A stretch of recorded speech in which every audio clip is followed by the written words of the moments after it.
원래는 첫날은 믿음의 가정에서 험악한 이 세상에 믿음을 바로 세우는 선언, 그 선언을 과연 그 가정에서는 누가 할 거냐 하는 말씀을 가지고 여호수아의 말씀을 나눴습니다. 사실 여호수아는 너희들이 그 가나안 땅에 들어가서 저 애굽에서 섬기던 신이든지 이 가나안 땅에 와서 새로 만난 신을 알아서 하라. 그러나 나와 내 집은 오직 여호와를 섬기겠노라. 사실 이 고백은 이스라엘 민족에게 모든 사람이 회개하며 다시 한번 하나님 앞에 돌아오는 위대한 선언이었습니다. 여호수아가 일으켰던 많은 기적이 있지만 그때만큼 여호수아가 중요한 역할을 감당한 적은 없을 정도로 가장 중요한 대목입니다. 오늘날도 마찬가지입니다. 우리 주위에는 유혹이 많아요. 하나님을 떠나서 살 만한 여러 가지 유혹이 많고요. 잊어버리거나 아니면 다른 일 때문에 2차적으로 하거나 아니면 심지어는 우상에 끌려갈 수 있는 유혹이 많이 있거든요. 그럴 때 오늘날 우리에게 가장 요구되는 것은 알아서 하지만, 주위 사람은 알아서 하지만 나와 내 집은 여호와를 섬기겠다. 그때 거기 중요한 장면이 나와 내 집은 이라는 표현이었어요. 나는 그렇게 하지 않고 우리 가족은 여호와를 섬기겠다. 여기에서 우리가 하나 믿어야 될 것이 있습니다. 나와 내 가족은 여호와를 섬기겠다고 한 그 선언을 한 그 집은 여러 가지 유혹이 있을지 몰라도 결국은 하나님 앞에 바로 설 수 있는 힘과 능력이 된다고 하는 것입니다. 그래서 여러분 유혹이 많지만 하나님 신앙은 끝까지 여러분이 갈 수 있기를 축원합니다. 그런데 그거를 우리 집에서는 누가 해야 될까? 여기에 문제가 있는 거예요. 예. 항상 이렇게 믿음의 선을 할 수 있는 한 인물이 그 가정에 있으면 그 가정은 살아요. 그런데 제가 지금까지 보니까 여성이 참 중요한 역할을 한다는 것을 알게 돼요. 신앙에 있어서는. 그런데 예를 들면 이제 두 번째로 그 동역자에 대해서 말씀을 나눴어요. 이 동역자 관계는 믿음 생활을 해보니까 혼자 할 때는 고독함이 있어요. 그래서 제가 여러분 정말 이런 말씀을 제가 프랙티컬리 현실적으로 드리는 거고 여러분이 충분히 이해하실 줄 압니다. 그 중에 하나가 뭐냐면 제가 자녀 교육을 30년 이상 했잖아요.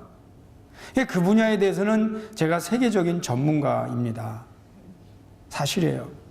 사람이 누구나 한 번 정도 관심을 안 가져올 사람은 없겠지만 제가 중학교 2학년 때 하나님을 만난 이후로 지금까지 나이 56세가 되도록 그 현장을 떠나지 않고 그 자리를 지켰다면 여러분도 저를 전문가로 인정을 해 주셔야 되죠.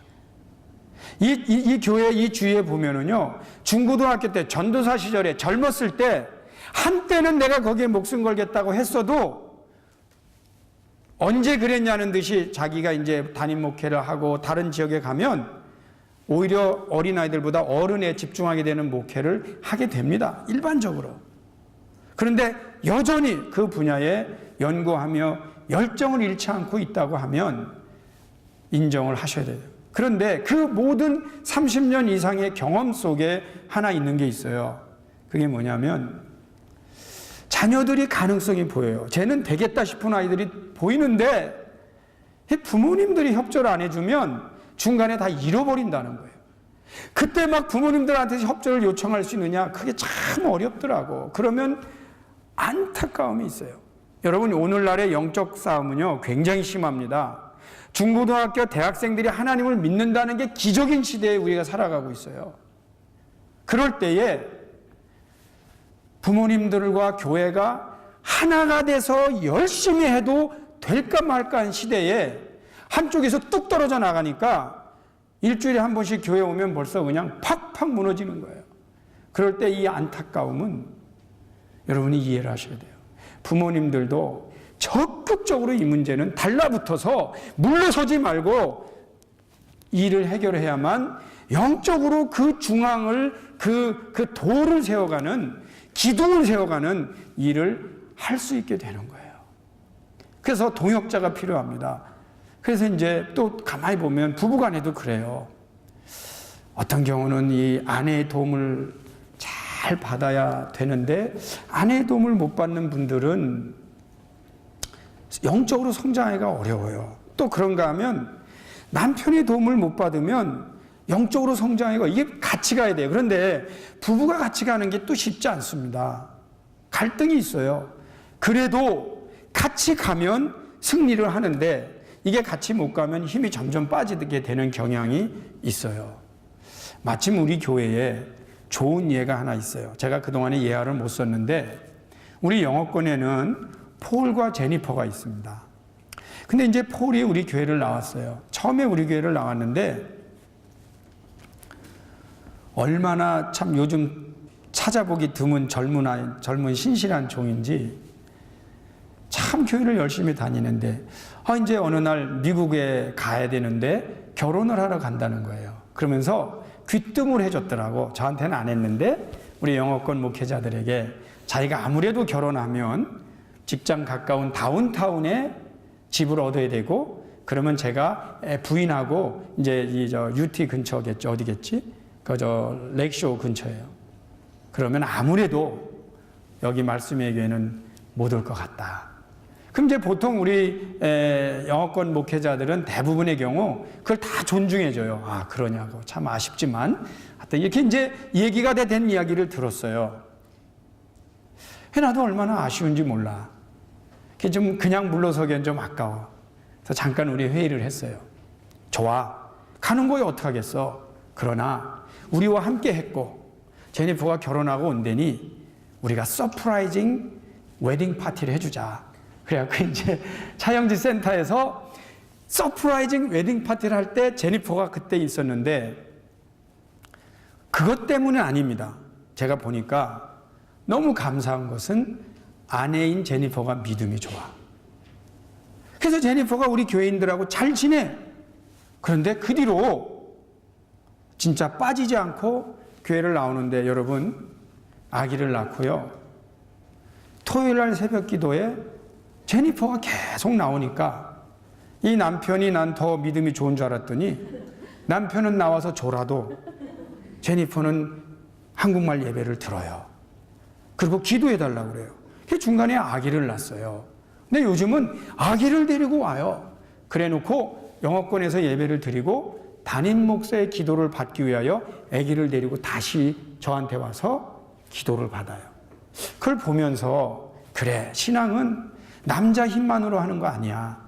여자 힘만으로 하는 거 아니야. 누군가가 믿음이 더 좋은 사람이 있어야. 여러분 보세요. 다운타운에서 여기까지 올라오는 남자의 믿음은 어려울 것 같아요. 그러면은 모두가 이해하죠. 그러나 아내가 새벽 기도를 나오겠다는 거예요. 그래서 토요일 날 새벽 기도가 결혼한 다음부터는 제니퍼가 나오니까 이 운전수가 계속 나오는 거예요. 그만큼 이 동역이라고 하는 것은 서로에게 힘이 되는 거다 하는 것을 말씀을 드려요. 그런데 세 번째 문제가 있습니다. 그게 이제 오늘 하려고 하는 건데 자녀의 문제예요. 그런데 제가 이 설교를 할 때 제 마음도 가슴이 페인을 느껴요. painful. 그러면 내 마음도 아파요. 왠지 알아요? 우리 교인들과 제가 누구보다도 이 부분은 잘 알고 있어요. 벌써 10년이 넘게 목회하다 보니까 교인들의 마음이 내 마음이야. 그분들의 아픔이 나의 아픔이고 그분들의 기도가 나의 기도가 돼요. 그런데 요즘 가장 어려운 문제가 뭘까요? 가정을 지키는 거예요. 오늘날 가정을 지켜내기가 얼마나 어려워요? 그런가 하면 자녀들을 믿음 안에서 잘 양육하는 거예요. 그렇다면 이번 주에 제가 이 설교를 준비하는데 지난주 이번 주 설교를 쓰는데 끝도 없이 나오는 거예요. 할 수 없이 다음 주까지 해야 돼요. 그런데 사실은 반도 소화를 못해요. 어쨌든 오늘 성경에는 자녀들과 하나님의 뜻과 관계된 성경 말씀을 그냥 많은 성경 중에 4가지로만 추린다면 오늘 둘, 다음 주 둘이 되는데 오늘 둘이 뭐냐면 예수님께서 설교하실 때 사람들이 이렇게 아기들이 좀 예수님 기도받기를 원하는데 제자들이 오지마! 이렇게 꾸짖는 장면이 나오는 말씀 하나. 그 다음에 두 번째가 뭐냐면 예수님 십자가 지고 가세요. 정말 얼마나 고통스러워요. 근데 거기를 눈물 흘리며 여인들이 따라가요.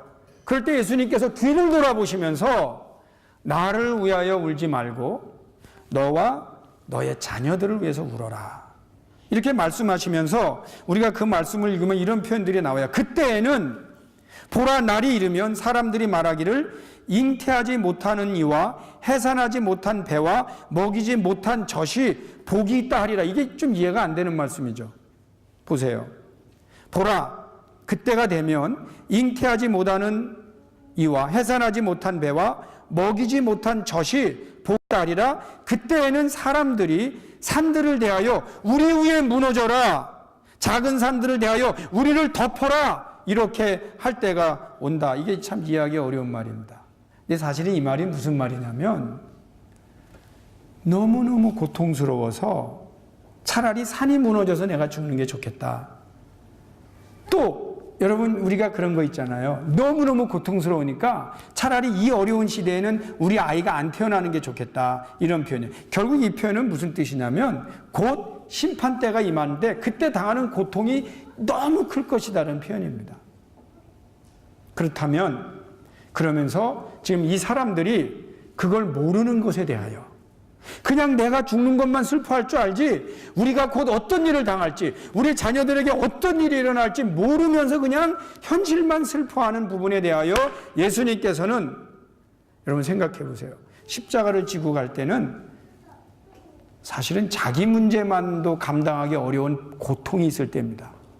그런데도 예수님 뒤를 돌아보시면서 나를 위해 울지 마라. 그리고 너와 내 자녀들을 위해서 울어라.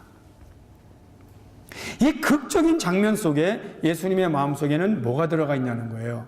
어린아이들이 내게 오는 것을 막지 마라. 너와 네 자녀들을 위해서 울어라 하고 했을 때에 이 극적인 장면에서는 예수님의 이 기도, 예수님의 메시지, 앞으로 예수님의 사역 속에는 자녀들이 들어가 있다는 겁니다.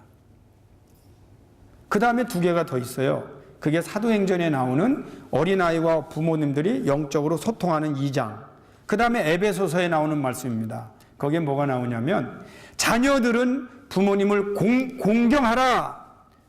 그리고 부모들은 자녀들을 노엽게 하지 마라. 화나게 하지 마라는 장면 말씀이 있어요. 이 네 가지 말씀이 저희가 다 성경 안에서 터득해야만 하는, 깊이 있게 이해해야만 하는 하나님의 말씀입니다.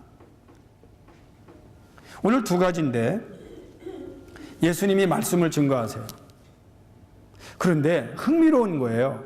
사람들이 아기들을 데리고 오니까 제자들이 꾸짖었다는 얘기는 아이 데리고 오지 마세요. 여기 데리고 그러면서 뭐 여러 가지 아주 이해하기가 쉬워요. 지금 예수님 말씀하시는데 애들 오면 방해가 된다. 이런 얘기죠. 한번 생각해 봅시다. 제자들이 꾸짖었다고 하는 장면은 제자들의 마음속에 우리가 아이들을 못 오게 하는 것을 예수님도 이해할 거다 인정한다는 마음에서 할까요? 내가 막 꾸짖을 때 예수님의 뜻과 반대될 때 그런 행동할까요?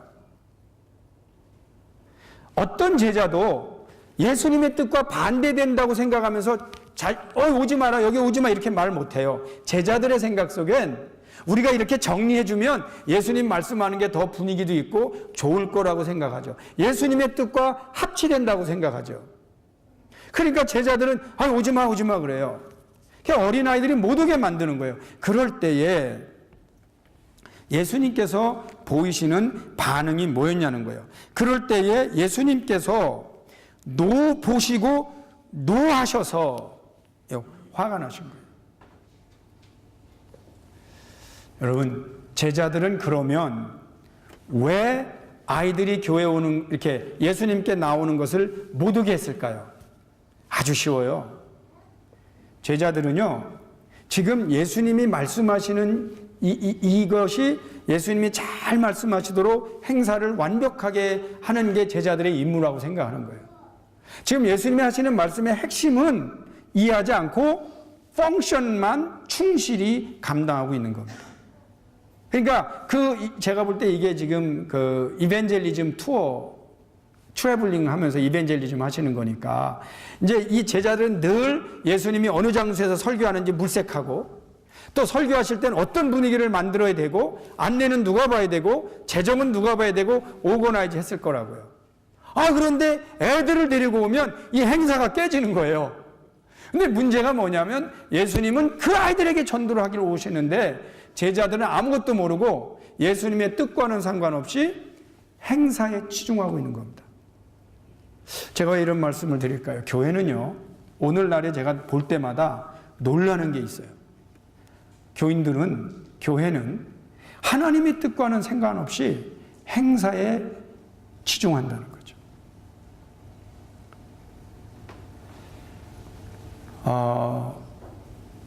어떤 경우는요, 제가 이렇게 신방을 가잖아요. 그러면 제가 오래간만에 신방 왔다고 그 가정에서 얼마나 목회자를 잘 대접하길 원하겠어요? 아니에요? 그렇다고 해주세요. 우리 목사님 오셨다 그리고 대접하길 원해. 근데 목회자는 대접받으러 가는 게 아니고 예배 드리러 가는 거예요. 근데 이제 그럼 와서 앉으세요. 그럼 또 앉아 있다가 저 국 끓으네 그러고 또 가. 지금 멈출 수도 없어. 반은 설교했어. 근데 또 와서 앉아. 좀 있다. 저 타면 안 되고 가.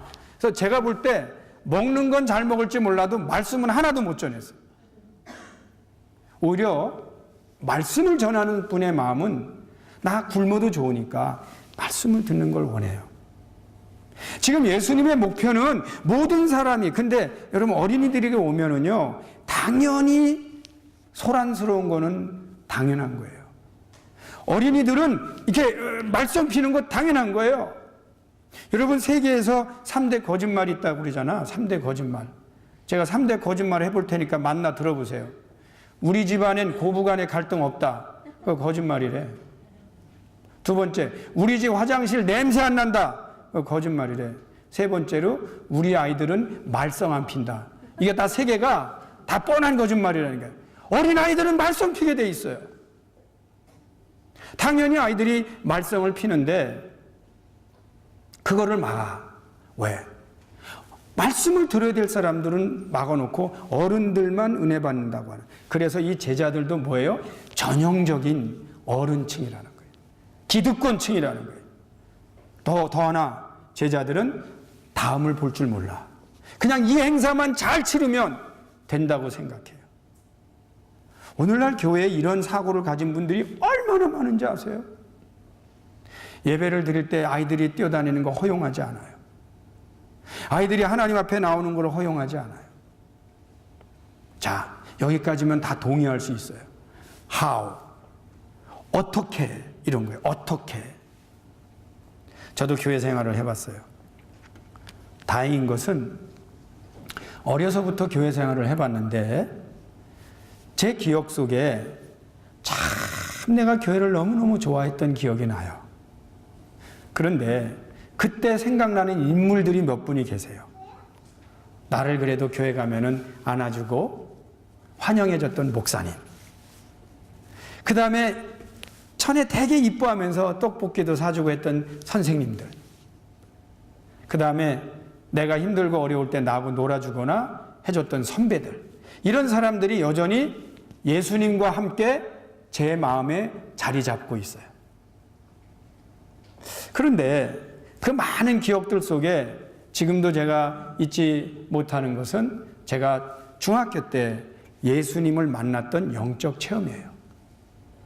무슨 말씀이죠? 요즘에 우리 자녀들이 국민학교 때나 중학교 때 하나님을 만날 수 있습니다. 아멘. 그걸 믿고 복음을 전해야 돼요. 많은 분들이, 전도자들이 그래요. 그냥 아이들 재밌게만 하려고 그러는데 저는 영적인 도전을 주라는 거예요. 아이들이요, 영적입니다. 어린아이들이 영적으로 굉장히 예민합니다. 은혜를 받습니다. 보고 있습니다. 그래서 그 아이들이 기도를 한다, 교회 나온다, 이게 다 지금 보고 배우고 있어요. 다만 집중하는 거, 어떻게 하는 것만 아직 못 배워서 조금 흔들릴 뿐이지 아이들은 다 알아들어요. 그 아이들이 하나님을 만나게 하는 거예요. 그 체험이 있어요. 그리고 아름다운 기억이 있어요. 그것이 하나님을 만나게 되는 힘이었던 거죠. 근데 지금 생각해 보면 시골교회라 그런지 어른들이 웰커밍을 많이 해줬어요. 다 알았어요. 제 이름을 다 기억해 줬어요.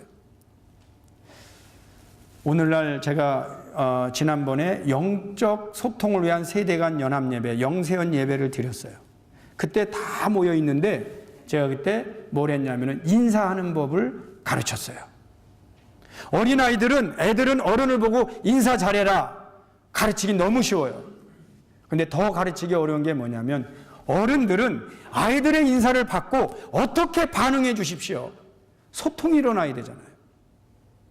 그래서 아이들은 안녕하세요 인사 가르치는 건 쉽지만 어른들은 거기에 어떻게 반응을 해줘야 되는지 그게 어렵다는 거죠. 제가 오늘 캐롤라인을 만났어요. 몇 주 만에 봤어요. 하이 캐롤라인! 그렇게 하이파이브를 했어요. 아이들이 보면 막 목사님 달려와요.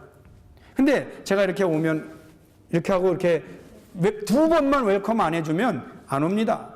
얼마나 똑똑한 아이들인데. 이 소통을 열어준다고 하는 것이 어른들이 그들에게 덕담을 해준다는 것이 얼마나 중요한지 몰라요. 그리고 거기다가 한마디 꼭 하라고 그랬어요. 여러분 덕담이라는 게 제가 여러분에게 귀한 진리를 얘기해 줬잖아요. 덕담은 사실이 아니다. 그게 덕담이에요, 그게 덕담. 이제 그럼 덕담이 뭐냐? 그럼 이제 예를 들면 어린이가 또는 중고등부 청년이 와서 이렇게 했어요. 그럼 내가 덕담을 해줘야 돼요. 우리 현우가 참 그 멀리 무스코카 있는 데서 우리 교회 이렇게 나와서 태백 기도하잖아요. 그럼 내가 현우 제일 멋있어. 이게 덕담이라고 그랬죠. 사실일 필요가 없어요.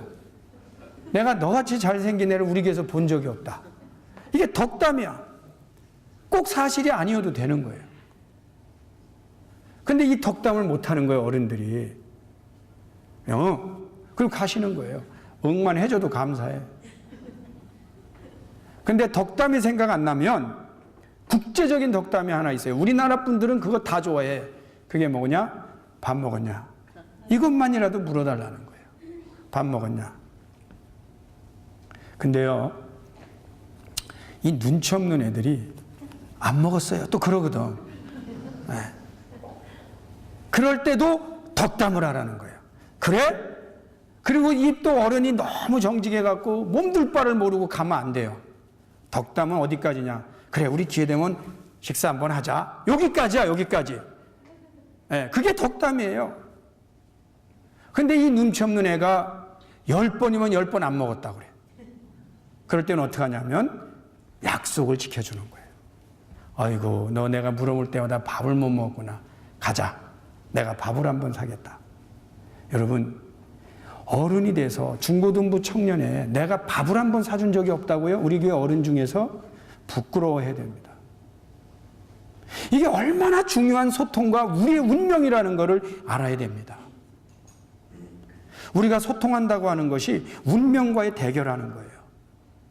그걸 위해서 우리가 덕담을 해야 되고 소통하게 해야 되고 때로는 우리가 망가져야 됩니다. 그럴 때 소통이 일어나요.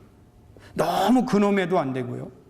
그래서 아이들이 주님 앞에 오게 해야 되는 거예요. 오게 해야 되는 거예요. 이제 왔어요.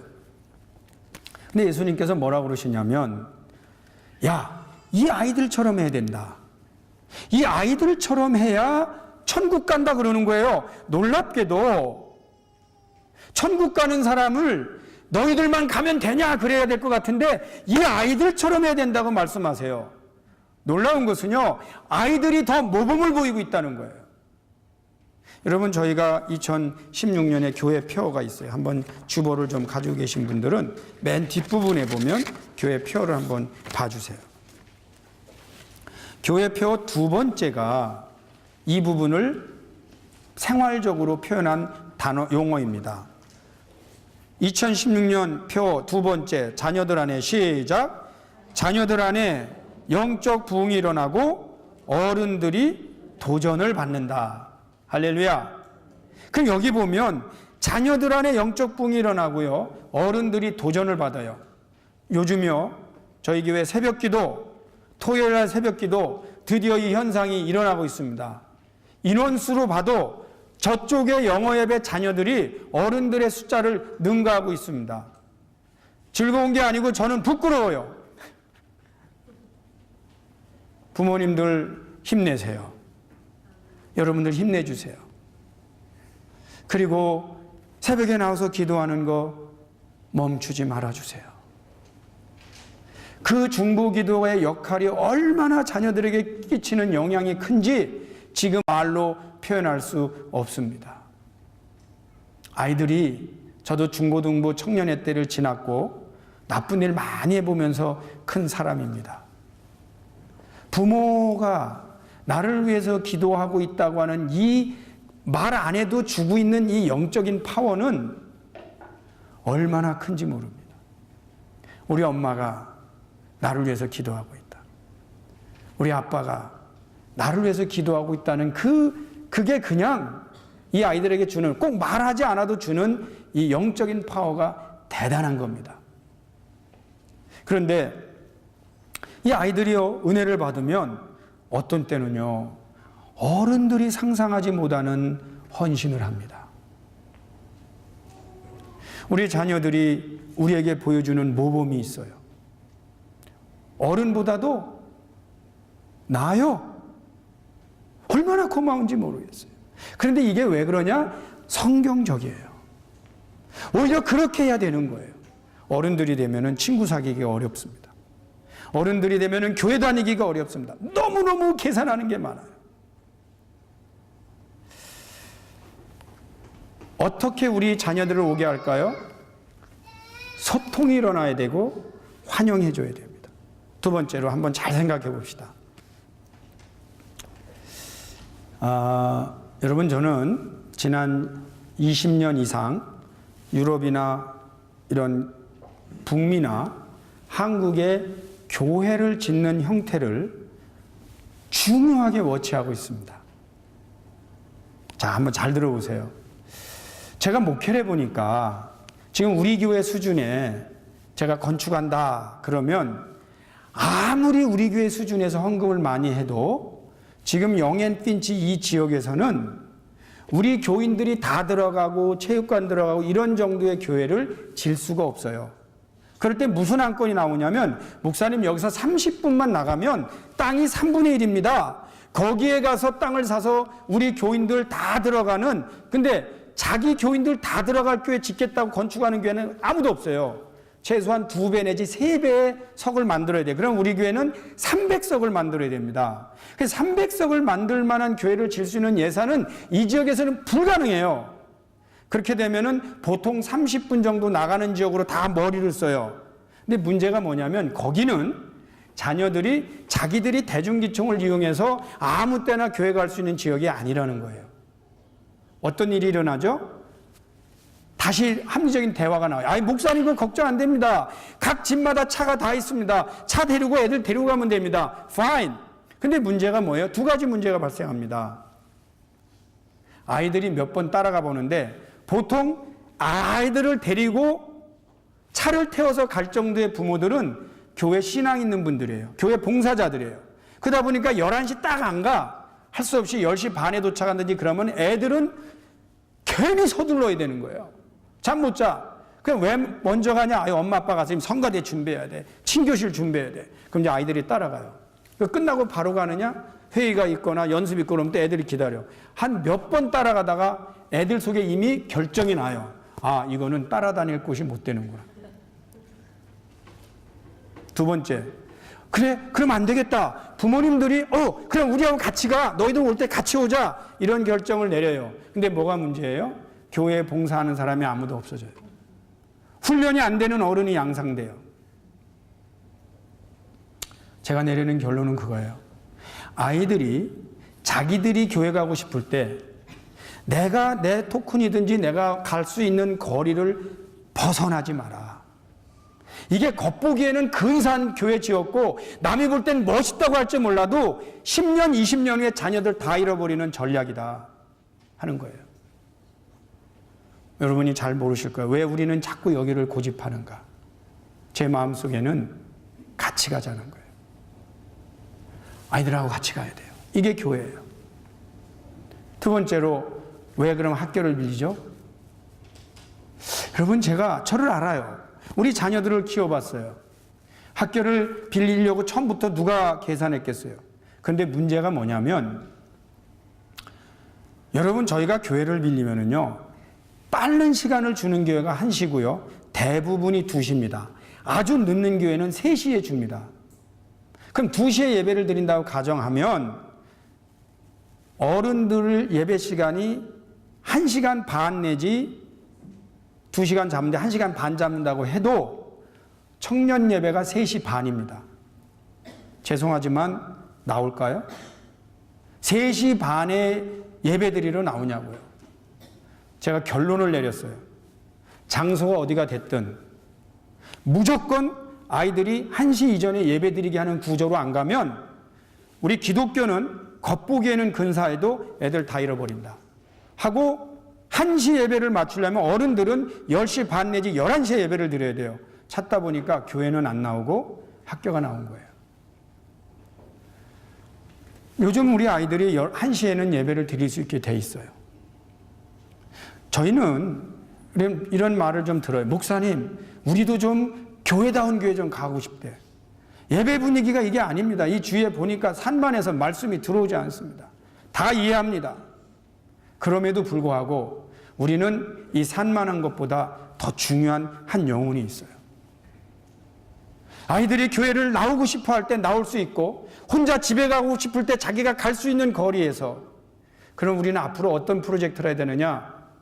저는 교회가 크지 않아도 좋아요. 3부, 4부 예배를 드려도 좋아요. 중요한 거는 아이들이 마음대로 와서 기도하고 활동하고 할 수 있는 장소에 위치하라는 겁니다. 그렇게 하지 않으면 겉보기는 근사해도 20, 30년 후에 자녀들을 다 잃어버려요. 대표적인 교회가 한국의 여의도 교회입니다. 우리가 자녀들을 오는 걸 막아요? 누가 막죠? 생각을 잘못하는 어른들의 정책이 막을 수 있다는 거예요. 그럼 그들이 교회 오는 걸 막았냐고요? 우리는 막은 적 없다고요? 멀리 간 게 막은 거예요. 그들이 접근할 수 없는 지역에 간 것이 막은 거예요. 제가 오늘 말씀드리는 거는 이 모든 걸 다 이야기할 수 없어요. 제 말씀은 뭐냐? 시대적으로 우리 자녀들과 함께 가야 하려면 지혜로워야 되고 우리 애가 많은 손해를 감수하고라도 영적 싸움이라는 거죠. 단순하게 여길 일이 아니라는 거죠. 자, 그래서 이제 나오지 못하게 하는 걸 예수님이 분노하셨어요. 그러면서 거기서 뭘 하셨죠? 한번 그 다음을 봅시다. 그 다음에 어린아이들을 안고 그들 위에 안수하시고 축복해 주셨다. 할렐루야. 여러분들 가운데 자기 아이들을 안고 기도해 본 경험이 있는 분들, 제가 손들으라고는 하지 않겠어요. 자기 자녀들을 이렇게 한번 안아주면서 하나님, 우리 아들, 우리 딸 하면서 기도해 본 경험이 있냐는 거죠. 이 부분은 다음 주에 할 겁니다. 더 이제 조금 더 디테일하게 할 겁니다. 만약에 저희가 이렇게 우리 교회는 자연스러운 현상이 하나 생겼는데, 새벽 기도를 마치면 아이들이 쪼르르 하고 이렇게 다 뛰어와서 목사님의 기도를 받겠다고 와요. 여러분, 부모님이 기도해 주지 못하면 담임 목사라도 기도해 줄 수 있게 해줘야 되는 거 아닙니까? 부모님이 못 해주면 담임 목사라도 기도해 줄 수 있도록 협조는 부모님이 해주셔야 되는 거 아니에요? 그걸 다 빼면 어떻게 우리가 그들을 다음 영적 지도자로 키울 수 있냐는 거예요. 아이들이 나오면은요, 기도를 하러 나올 때 저도 좀 당황스러운 게 나와서 계속 쎄치기 하고, 그러니까 기도하러 받으러 나와서 죄 짓는 거죠. 그런데 그게 어린아이들이에요. 또 재밌는 거는 앞에 있는 애가 기도받으면 뒤에서 막 찔러요, 이렇게. 그럼 나는 기도하면서 막 막아요, 이렇게 또. 야야. 근데 조금만 지나면서 그걸 알아요. 이제는 줄도 설 줄 알고. 똑똑한 애는요, 남들이 막 밀려오니까 이쪽으로 돌아서 앞에서. 네. 그런 그 새치기 하잖아. 그게 안 좋잖아요. 그러면 그래도 얼마나 이뻐요. 목사님한테 먼저 오려고 하는 마음이 있으니까. 그런데 기도할 때마다 제 안타까움이 있어요. 내가 지금 기도해주고 싶은 리스트가 많은데 왜 안 와 있는 거예요? 너무너무 기도해주고 싶은데, 이 아이들을 하나님 앞에 잘 키우고 싶은데. 엄마들 토요일날 7시면 6시에 일어나면 걸어서도 도착해. 한번 노력해 봅시다. 이게요, 시대적으로 영적 싸움이에요. 우리가 노력해야 돼요. 그리고 자기들이 오면은 안아주고 기도해주면 그게 별거 아닌 것 같은데 제가 꼭 기도해줘요. 머리 좋게 하시고, 공부할 때 집중하게 하시고, 체력도 좋게 하시고, 그리고 엄마 아빠를 능가하는 리더가 되게 하시고. 근데 기도하다가 제가 오늘 여러분들한테 꼭 말하고 싶은 게 있어요. 얘가 뭘 배우는 게 있는데 내가 뭘 배우는지를 몰라. 근데 예를 들면 피아노를 배우면 피아노 잘 치게 하시고, 그리고 만약에 발레를 배우면 발레를 잘하게 하시고 기도해주고 싶은데 보고된 게 없어요. 근데 예를 들면 얘가 끝난 거 계속 기도하면 상처가 될까 봐.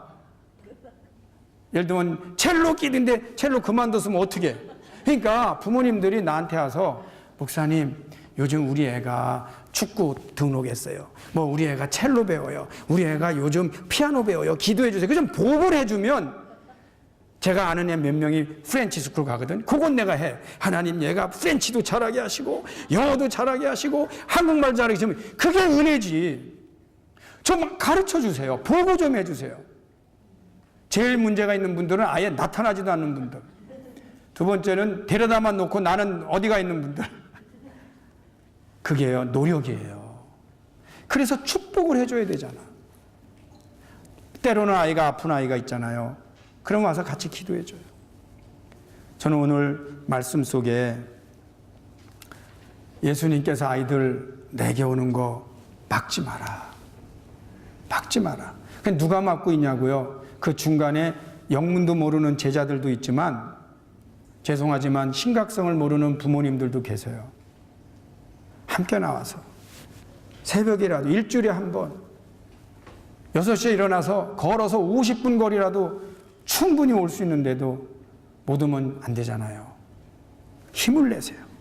이거는 우리의 문제, 우리 당면한 문제고 여러분 반드시 좋아할 겁니다. 하나님께서 우리 자녀들이 이렇게 기도로 키우는 것을 기뻐하실 거고요. 여러분들 후회하지 않을 겁니다. 가치가 있는 투자입니다. 다음 주에는 그러면 우리 자녀들을 리더로 키우고 싶은데 가정에서 어떤 언어를 사용해야 하는가에 대한 말씀이에요. 제 마음 가운데는 여러분들 가운데 아내가 있으신 분들, 교회 한 명도 안 나왔어도 좀 같이 나와 주시고요. 남편이 있으신 분들도 한 번도 안 나왔어도 좀 같이 나와서 그 언어를 좀 배워주세요.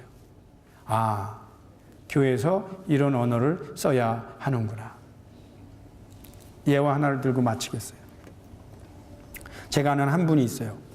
자기 성경 1년에 10독 한다고 그래요. 지난주에 만났는데 눈이 벌게, 목사님 우리 아들이 나한테 꽉 들이받고 집을 나가버렸는데 우리 교인이 아니에요. 어떻게 하면 좋냐는 거예요. 그럴 수 있어요. 근데 제가 보니까 이 소통하는 법을 모르는 거예요. 그러니 애가 어렸을 때는 듣죠. 근데 그 다음부터는 앉아놓고 보면 너는 왜 그 모양이라는 톤이 반복되는데 아무리 듣기 좋은 말이라도 어떻게 듣고 있어요. 근데 저도 이만큼 말이 나와요. 당신하고 내가 한 20분 얘기해 보니까 나조차도 듣기 어렵다. 이 말이 나오는데 어떡하겠어? 어떡하겠어요? 지금 부모님들이 어떤 언어를 사용해야 아이들의 영성과 기를 살리는가는 잘 모르고 당신들의 언어를 무자비로 사용하는 겁니다. 성경에서 나오는 긍정의 언어, 창조적인 언어, 리더를 키우는 언어는 외국어를 배우듯이 외워야 합니다. 그리고 외국어를 배우듯이 문법을 공부해야 됩니다. 왜냐하면 나는 턱 건드리면 이 말부터 나오는 거 막아야 됩니다. 어느 순간에 내 인생이 어떻게 변하는 거 고쳐야 됩니다. 그렇지 않으면 누가 버팁니까? 자녀들에게 죽어나가는 겁니다. 이거는 구체적으로 앞에 붙여놓고 외워야 돼요. 제가 우리 교회 앞으로 리더들 향하여 긍정의 언어, 창조적 언어 반을 하나 개설할 겁니다. 똑같은 문제를 어떻게 하면 긍정적으로 창조적으로 표현하는가를 연습하지 않으면 기분 나쁜 대로 팍팍 튀어나오는 거예요. 그럼 주의를 다 깨는 겁니다. 그러면 거기엔 과연 긍정적인 요소가 없느냐? 반드시 있습니다. 자녀들을 리더로 키우는 언어가 있고요. 자녀들을 리더로 키우는 부모님의 인격과 품성이 있습니다. 이 부분도 영적인 문제예요. 저희가 다음 주까지 고통스럽지만 그냥 믿음으로 순종하면서 한번 올해는 배워보시고, 저도 올해를 기점으로 이 4편의 설교를 조금 더 발전시켜서 책으로 내든지 할 만큼 깊게 연구하고 있습니다. 여러분 한번 우리 운명과 우리 가정의 문제를 집중적으로 다음 주까지 한번 기도하면서 승리하시기를 주의 이름으로 축원합니다. 말씀 안에서 다시 한번 깊이 묵상해 봅니다. 하나님, 늘 영적으로 깨닫게 하시고 우리에게도 지혜 주시고 용기 주시지 않게 하시고 영적으로 소통할 수 있는 은혜를 베풀어 주옵소서. 지금 잠깐 어려움 당하는 것도 있지만 결국은 우리 자녀들은 말씀 안에서 돌아오고 바로 설 줄 믿습니다. 그때까지 부모님들 지치지 않게 하시고 믿음의 싸움에서 승리하게 하여 주옵소서.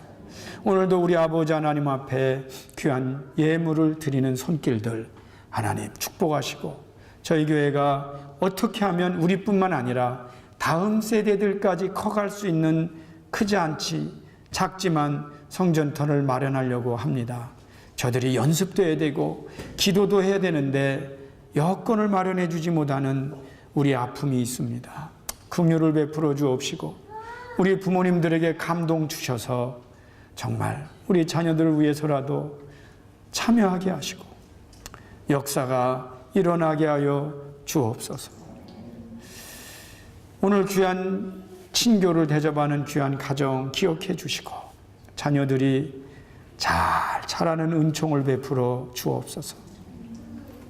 이제는 우리 주 예수 그리스도의 은혜와 아버지 하나님의 극진하신 사랑하심과 성령님의 감동 감화 역사하심이 하나님 앞에 가슴으로 눈물로 예배드리는 우리 부모님들, 그 믿음의 가정들, 믿음의 선언을 하는 용사들, 믿음의 동역자가 되어주고 있는 귀한 너그러운 종들 위에 이제부터 영원히 함께하옵시기를 간절히 축원하옵나이다. 아멘.